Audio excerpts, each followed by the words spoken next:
All India इमाम organisation के chief मौलाना उमेर अहमद इलियासी के इनविटेशन पर दिल्ली के हरियाणा भवन में आरएसएस की टॉप लीडरशिप और मुस्लिम मजहबी रहनुमाओं, दानिशवरों, स्कॉलर के बीच करीब 3.5 घंटे की अहम मीटिंग हुई। मीटिंग में Umer Ilyasi, RSS chief Mohan Bhagwat, MRM के चीफ इंद्रेश कुमार समेत आरएसएस के कई दीगर लीडरान शामिल हुए। मुसलमानों को लेकर संघ के नजरिए पर वक्त वक्त पर सवाल उठते रहे हैं। हाल के दिनों में भी मुल्क भर में मुसलमानों को किसी न किसी बहाने निशाना बनाया जा रहा है। ऐसे में इस मीटिंग की काफी अहमियत मानी जा रही है। सवाल यह है कि आखिर इस मीटिंग के पीछे वजह क्या थी? तो दरअसल हिंदू मुस्लिम के बीच बातचीत बढ़ाना अहम मकसद था। मीटिंग में आपसी गलतफहमियों को दूर करने पर बात हुई।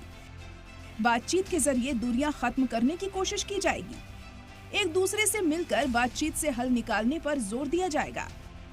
मीटिंग में इत्तेहाद का माहौल बनाने पर जोर दिया गया। वक्फ बोर्ड, लिंचिंग, मदरसों जैसे मुद्दों पर चर्चा हुई। पहलगाम और एसआईआर जैसे मुद्दों पर भी चर्चा हुई। मुल्क भर में अमन और भाईचारे का पैगाम फैलाया जाएगा। मीटिंग के बाद ऑल इंडिया इमाम ऑर्गेनाइजेशन के चीफ मौलाना उमेर अहमद इलियासी ने कहा कि मुल्क के हक में बातचीत की अच्छी शुरुआत हुई है। उन्होंने जोर दिया कि अब ये सिलसिला ऐसे ही जारी रहेगा। देश भर के बड़े इमाम, देश भर के बड़े मुफ्ती, देश भर के बड़े मोहतमिम, इस तरह से कुल मिला के एक 60 लोगों की संख्या थी और उस पर आज आदरणीय मोहन भागवत जी का और मेरा दोनों का एक साथ वहाँ पर संवाद हुआ है। सभी लोगों ने शामिल हुए हैं। अच्छा शुरुआत है। मुझे लगता है कि ये संवाद आगे भी परस्पर चलना चाहिए और जिससे कि राष्ट्र में, राष्ट्र हित में ये कार्य है। हम सबको इस संवाद से जुड़कर देश को, राष्ट्र को आगे बढ़ाना है। राष्ट्र सर्वोपरि है। राष्ट्र को विश्व गुरु बनाना है। ये संवाद अपने देश के लिए समर्पित है। भाईचारे के मुताल्लिक बातचीत हुई। यूपी के कन्नौज से मीटिंग में शामिल होने आए मुफ्ती मोहम्मद शमशाद ने भी कहा कि मोहब्बत का हाथ बढ़ाया गया है। जैसे पहले का हिंदुस्तान था वैसा बनाने पर जोर दिया गया है।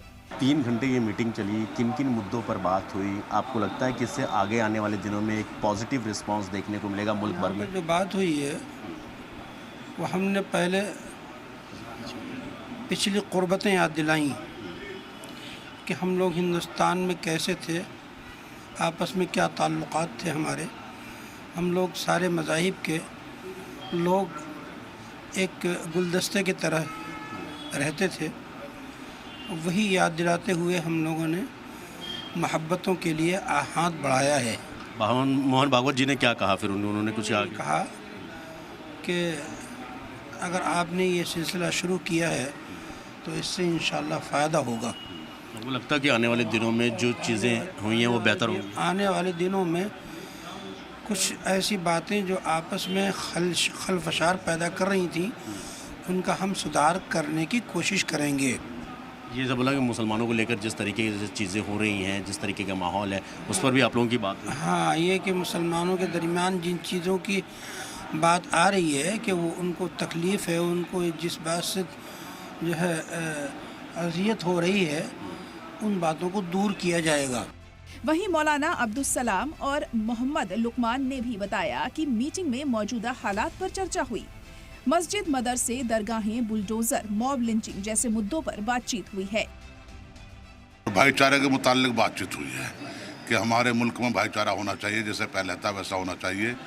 ये फिरका परस्त का जो जहर लोग घोल रहे हैं उनको समझाना चाहिए प्यार और मोहब्बत से। जैसे मस्जिदें, मदरसे हैं, दरगाहें, उनको तोड़ फोड़, नाजायज़ किसी के मकानात तोड़ना, मॉब लिंचिंग और इस तरह के नमाजें ना पढ़ने देना, ये तमाम चीज़ें सामने आई। उन्होंने ये सुनी बात। बिल्कुल।